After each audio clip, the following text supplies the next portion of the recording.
Tonight on Reporting Scotland, the First Minister says evidence suggests Israel has committed war crimes in Gaza. Scottish Labour leader Anas Sarwar also strengthens his stance on the war, saying arms sales should stop today. Concerns that this weekend's Old Firm match could see police tied up with more complaints under new hate crime laws. A Shinty referee who had a heart attack on the pitch tells us how the quick reaction of players saved his life. I wouldn't be here. Categorically, we wouldn't be here if it wasn't for them and the DFID. Also in tonight's programme, the Scottish Government's cap on rents comes to an end. We hear from tenants and landlords about their concerns over rising costs. Coming up in the sport, we'll have the latest from Scotland's clash with Serbia in European qualifying and look ahead to Sunday's Old Firm clash. But will it be decisive in the title race? Hello, I'm Sally Magnuson. Welcome to Friday's programme.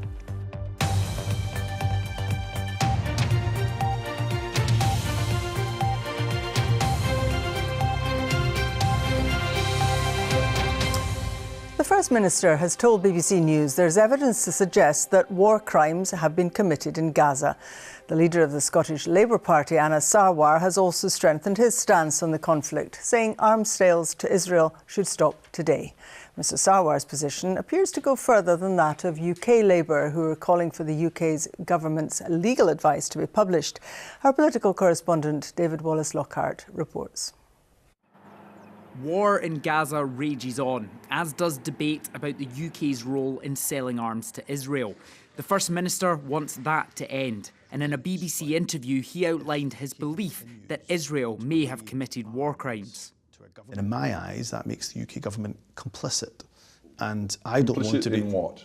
Well, be explicit. Complicit in the killing of innocent people and innocent civilians. Are you saying that Israel has committed war crimes? I've got no doubt in my mind that the evidence that we've seen certainly suggests that war crimes have been committed. I don't know anybody who thinks otherwise.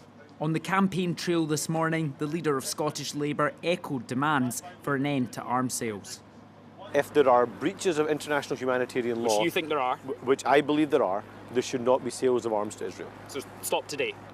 Absolutely. If there are clear breaches, in my view, of international law, legal expert after legal expert have said it right across the country, international legal experts are saying it also, that they believe there are clear breaches of international law, and if there are clear breaches of international law, there should not be sales of arms to Israel. Meeting very young campaigners at another event, UK Labour's Shadow Chancellor. She wants to see government legal advice before repeating Anas Sarwar's calls.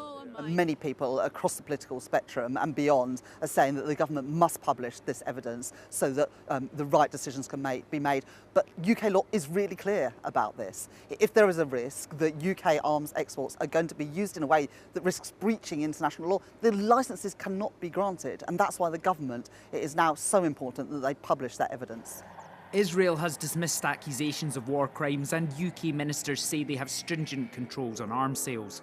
All UK parties want an end to the violence, but there are still aspects of this conflict with the potential to divide. To be clear, David, is this an escalation of the First Minister's stance on Israel? I think a bit of an escalation, at least in his rhetoric. We should say that interview he was giving there was on the BBC's Hard Talk programme that will be broadcast in full on Monday. He's previously said, the First Minister, that he believes that the UK government continuing to allow weapons sales to Israel means that the UK is complicit in the killing of innocent civilians. He's talked about potential breaches of international law by Israel. But that form of words he used there in that interview, and I'll repeat it again, the evidence that we've seen certainly suggests that war crimes have been committed. I don't know anyone who thinks otherwise. This feels like, at least rhetorically, a step up in his criticism of how Israel is conducting the conflict in Gaza.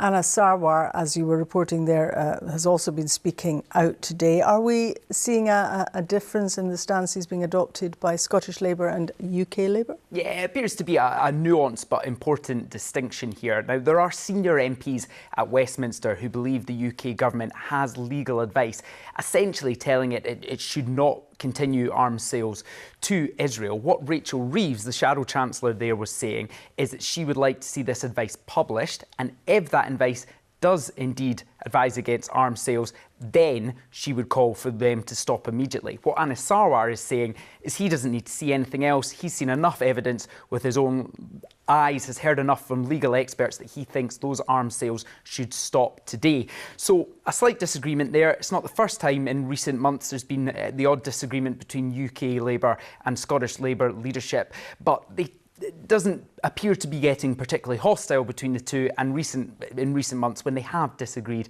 they tend to be able to do so quite agreeably. Great stuff. Thank you very much, David. There's a warning that this weekend's Old Firm game could see police tied up with more complaints under the new Hate Crime Act.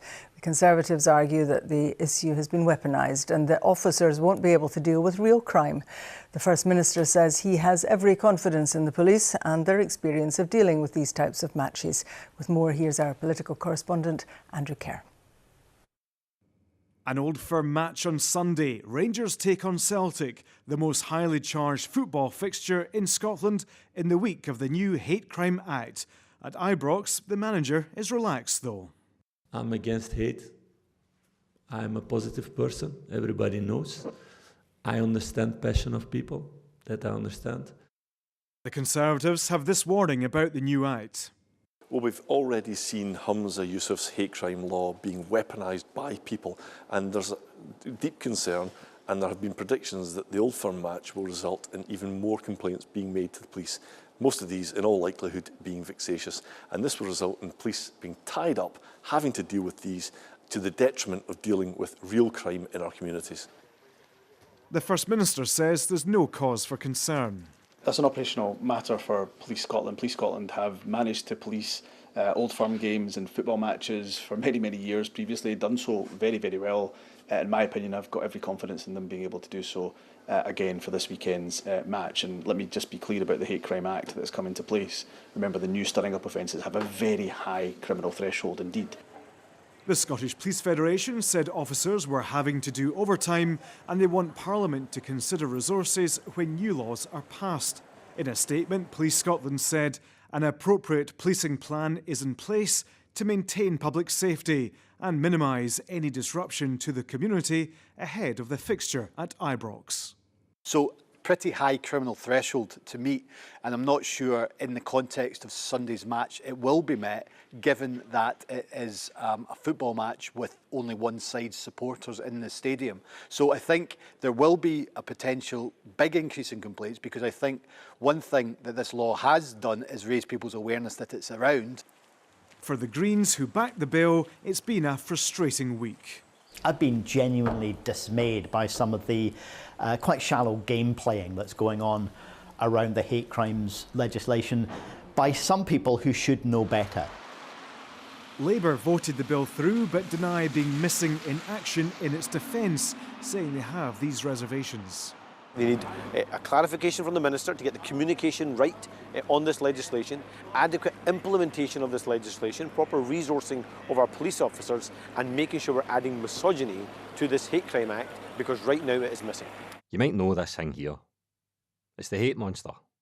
It's been a torrid time for the Hate Crime Act. Ministers will hope for a calmer weekend.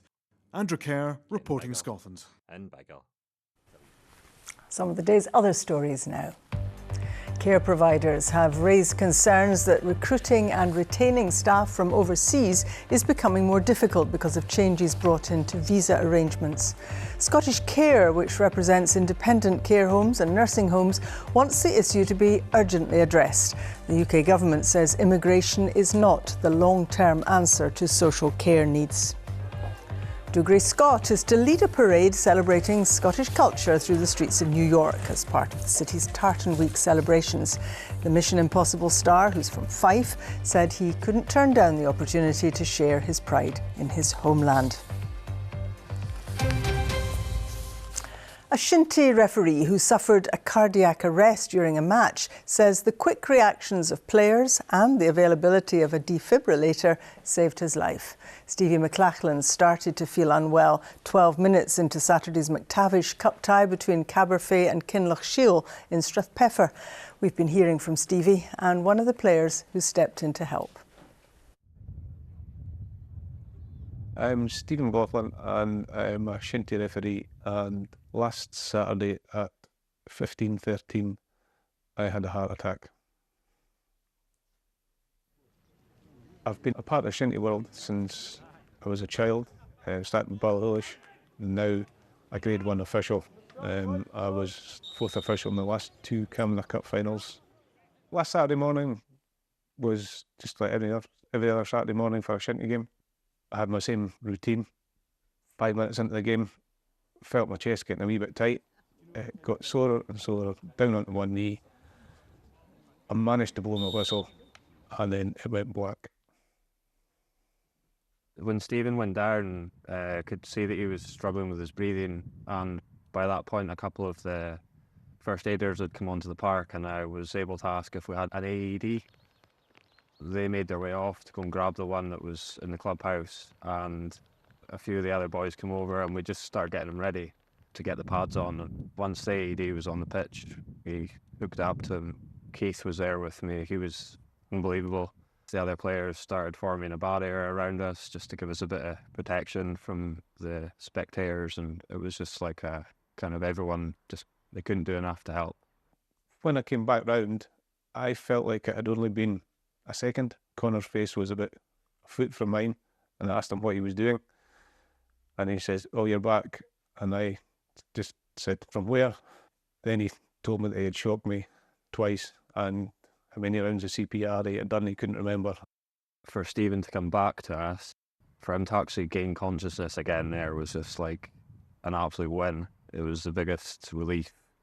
Then the medical team started arriving. Thankfully, he'd managed to get him back again and hand him over to our colleagues at the Scottish Ambulance Service.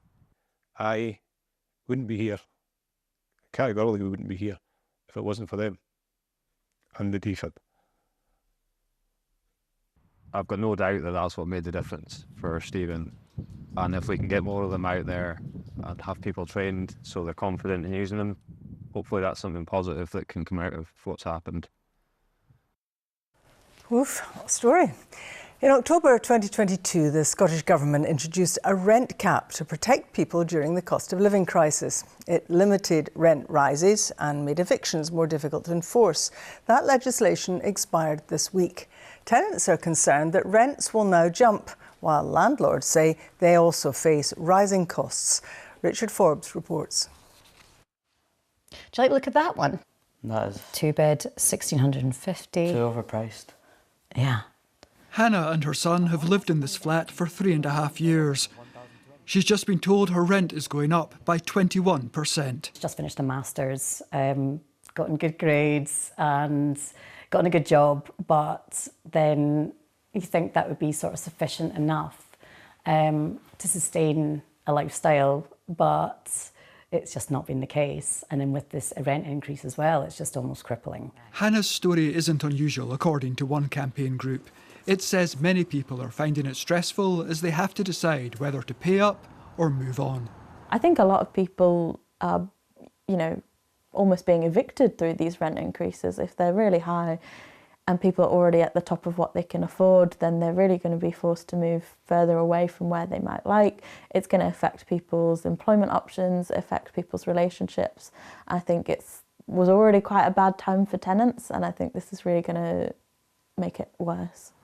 A housing bill which would bring in longer-term rent controls is making its way through Holyrood.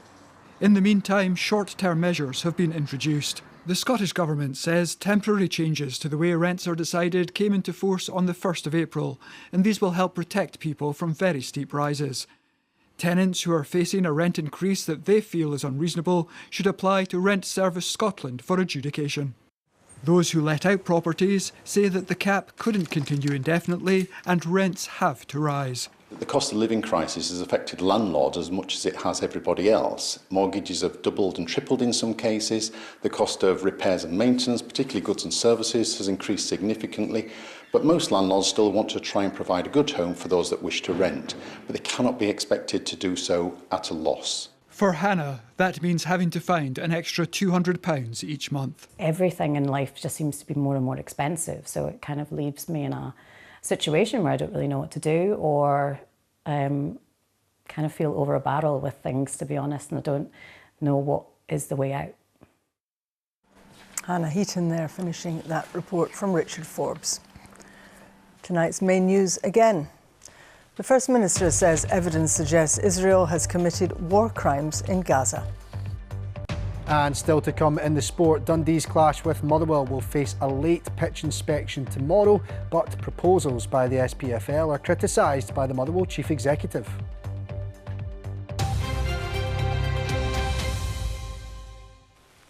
Care workers have begun a strike over equal pay, which will extend to 3 Scottish council areas. The dispute is over whether the pay in jobs that are mostly done by women is equivalent to the pay in jobs deemed to be of equal value, which are mostly done by men. The action started today in the Falkirk council area. Our news correspondent Jamie McIver has the story. Trying to keep up spirits on a cold, wet morning. These care workers feel they've been left out in the cold by their local council. Their union says they deserve to earn more. Some are on £12.70 an hour, but the council won't upgrade their jobs. Anne and Carol are sorry they're not with the people they normally help, but feel strongly that their job is undervalued. We're very passionate about our pay grades and what we're worth as a worker. They're putting more and more responsibilities onto us, which we feel that we're not getting recognised for. They're just expecting us to do it, which puts pressure on us, and we're not getting enough time to spend with the people that should be getting the care that we are supposed to be giving them. I've worked in care since I've been 17-year-old. Yeah, it would mean a lot to me as a worker to be respected as a professional carer. The dispute is also about equal pay, a long-running and costly issue for councils. The question of whether pay in some jobs mostly done by women matches the pay in some jobs of equal value mostly done by men. It's really, really frustrating. It's frustrating for the workforce who poured their hearts and souls into these roles. These workers are not in these kind of roles for the money and to get rich. They're in these roles because they care. Falkirk Council says it's been in touch with those whose care is being disrupted. In a statement, the council said it was committed to upholding equal pay and minimising disruption for those in need of the service.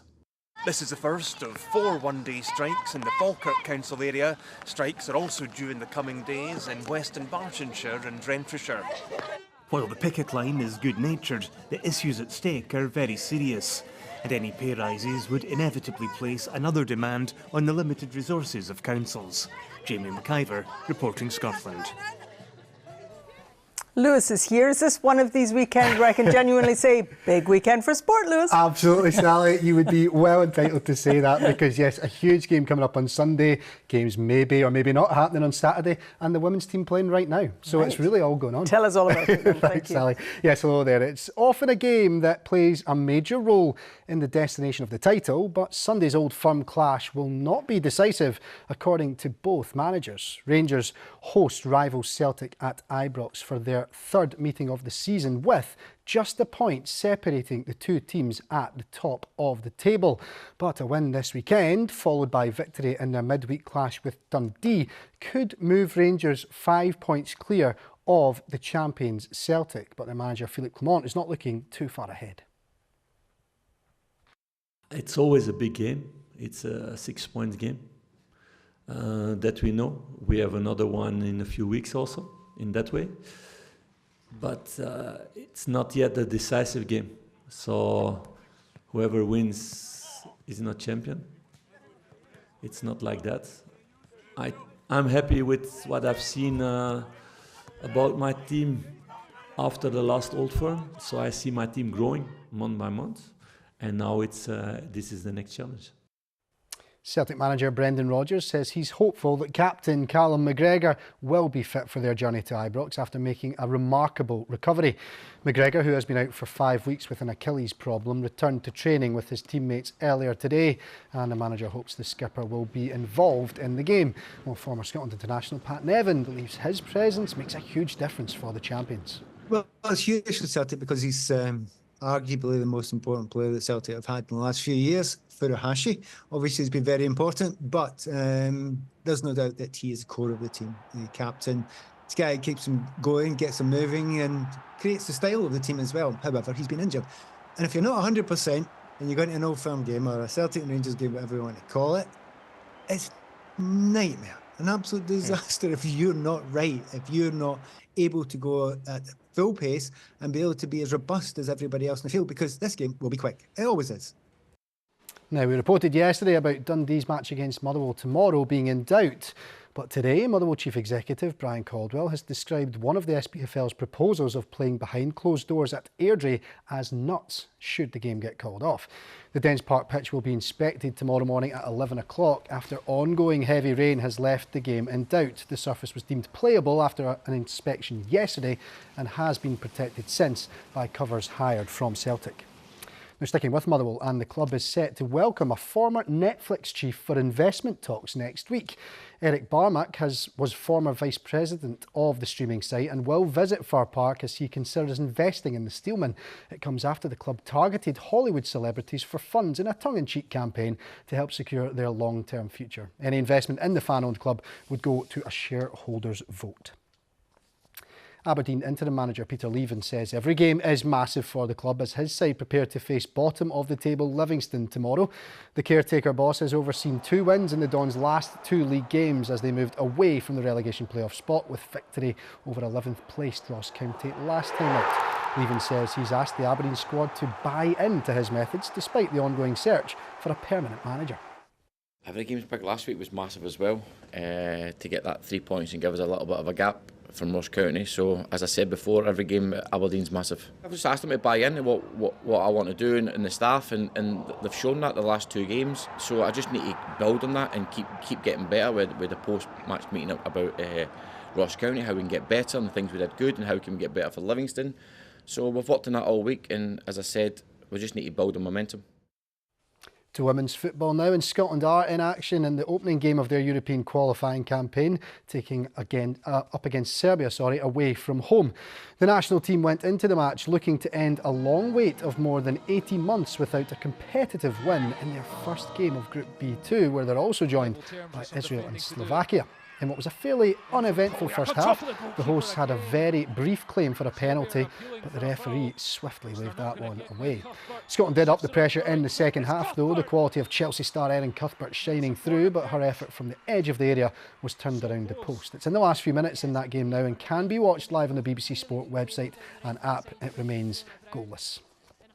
To the British Swimming Championships now, and 6-time Olympic medalist Duncan Scott is through to tonight's 200 metres freestyle final.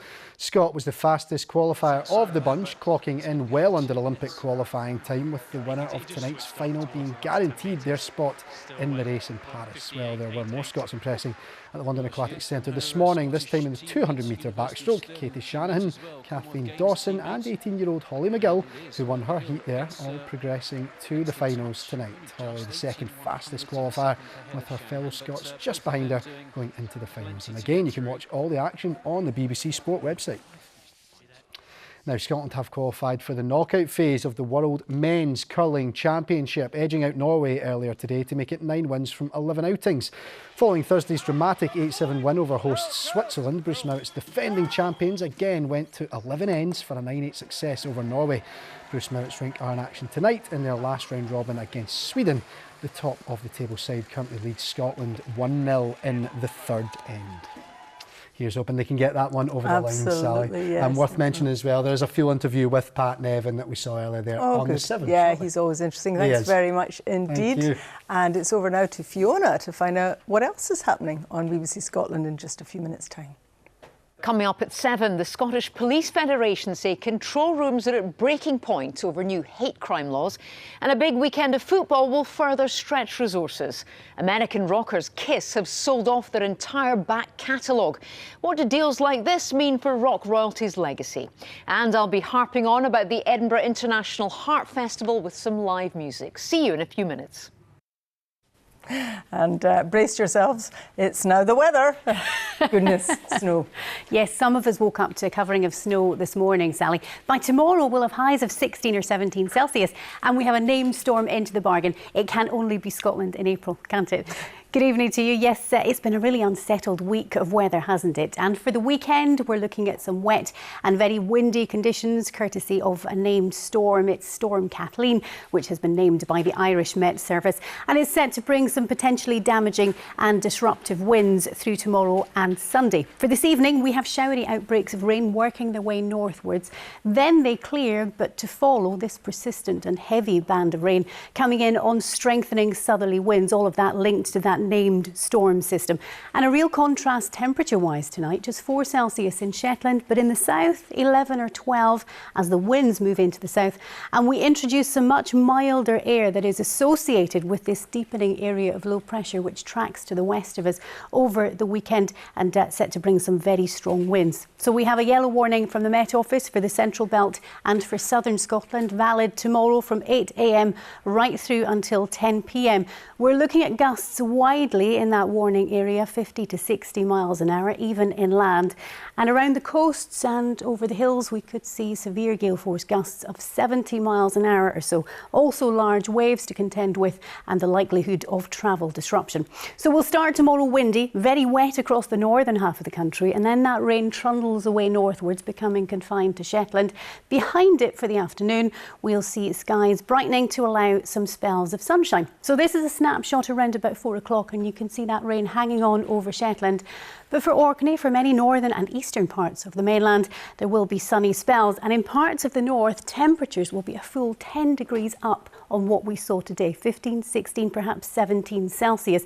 But the main feature tomorrow will be those winds, widely gale force with severe gales in places, and these showers following into the northwest, some of those will be on the sharp side as well. Into tomorrow evening and night, there'll be some clear spells, but also scattered showers, including some heavy ones, especially for southeast Scotland, and those winds will remain strong. As we head into Sunday, the very strongest of those winds transfer to the northwest. Here, severe gale force gusts 60 to 70 miles an hour, and it will be another windy day across the board, though the winds not quite as strong as they will be tomorrow. There'll be some spells of sunshine on Sunday, along with a scattering of showers. Again, some of those will be on the heavy side, and although it's still mild, feeling a touch fresher. That's the forecast. Sally. Nothing like variety, Julian. Thank you very much indeed. Let's take a quick look at tonight's main news again. The First Minister has told BBC News there's evidence to suggest that war crimes have been committed in Gaza. Anne McAlpine will be here with your late news at around 10:30 tonight. But until then, from everyone in the team, do enjoy your evening. Bye-bye.